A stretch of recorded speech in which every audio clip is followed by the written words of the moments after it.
എൻ്റെ മോള് 10ാം ക്ലാസ് വരെ ഞങ്ങൾ തന്നെ സ്കൂളിലാണ് പഠിച്ചത്.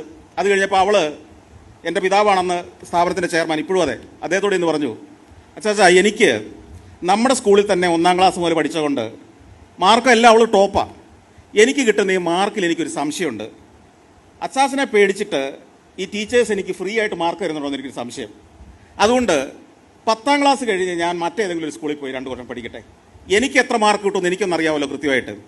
ശരി, ഫാദർ സമ്മതിച്ചു. അങ്ങനെ അവൾ കൊടൈക്കനാൽ ഇൻ്റർനാഷണൽ സ്കൂൾ എന്ന് പറയുന്ന അവിടെ IB ആണ് സിലബസ്, ഇൻ്റർനാഷണൽ ബാക്കലറേറ്റ്. അവിടെ പോയി പഠിച്ചു. അത്യാവശ്യം ഭംഗിയായിട്ട് പഠനം കഴിഞ്ഞ് തിരിച്ചെത്തിക്കഴിഞ്ഞ് അവൾ ഇവിടെ നമ്മുടെ ചങ്ങനാശ്ശേരിയിലെ അസംഷനിൽ അഡ്മിഷൻ കിട്ടി. അവിടെ ജോയിൻ ചെയ്തു. 1 വർഷം കഴിഞ്ഞപ്പോൾ ഗാന്ധിജി യൂണിവേഴ്സിറ്റി അവളോട് പറഞ്ഞു, നിൻ്റെ ഈ കോഴ്സ് ഞങ്ങൾ അംഗീകരിക്കുന്നില്ല, നീ തിരിച്ചു പോയിക്കോളൂ, നിന്നെ ഇവിടെ പഠിപ്പിക്കാൻ പറ്റില്ല എന്ന് പറഞ്ഞു. IB സിലബസ് എന്താണെന്ന് സാറിനറിയാം. IB പഠിച്ചിട്ട് വന്ന ഒരാളെ ഗാന്ധി യൂണിവേഴ്സിറ്റി പുറത്താക്കി.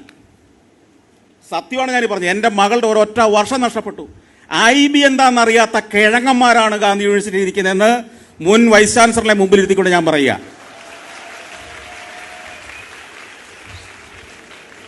ഇവന്മാരല്ലേ നമ്മുടെ വിദ്യാഭ്യാസത്തെ പരിഷ്കരിക്കാൻ പോകുന്നത്? ഇവന്മാരല്ലേ നിങ്ങളെ നല്ല ഗതിയിൽ എത്തിക്കാൻ പോകുന്നത്? അതുകൊണ്ട് കാര്യം പിടികിട്ടിയല്ലോ. ഇനി ഞാൻ കൂടുതൽ വിശദീകരിക്കണോ?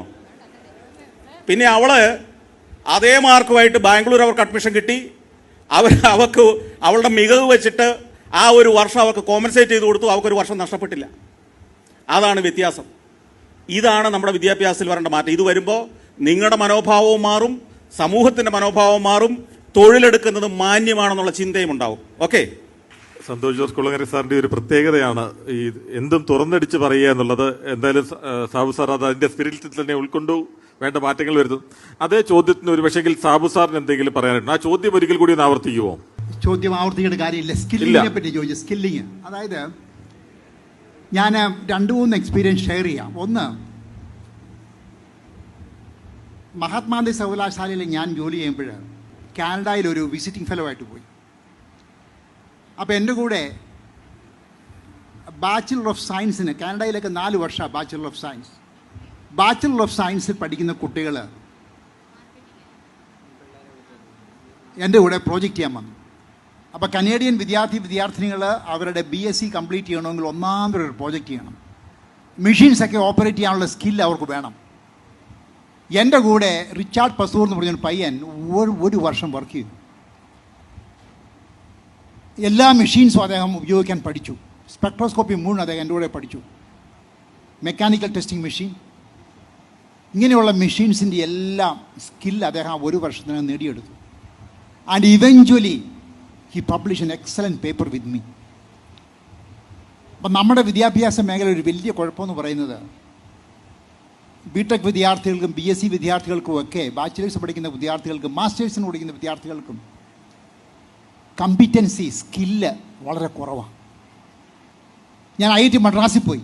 IIT മദ്രാസിന് എന്നെ വളരെ ആകർഷിച്ചത്, നിങ്ങൾ ഇന്നേക്ക് IIT മദ്രാസിൻ്റെ ക്യാമ്പസിൽ പോകണം. അവിടെ ഇന്നൊവേഷൻ സെൻ്ററുണ്ട്.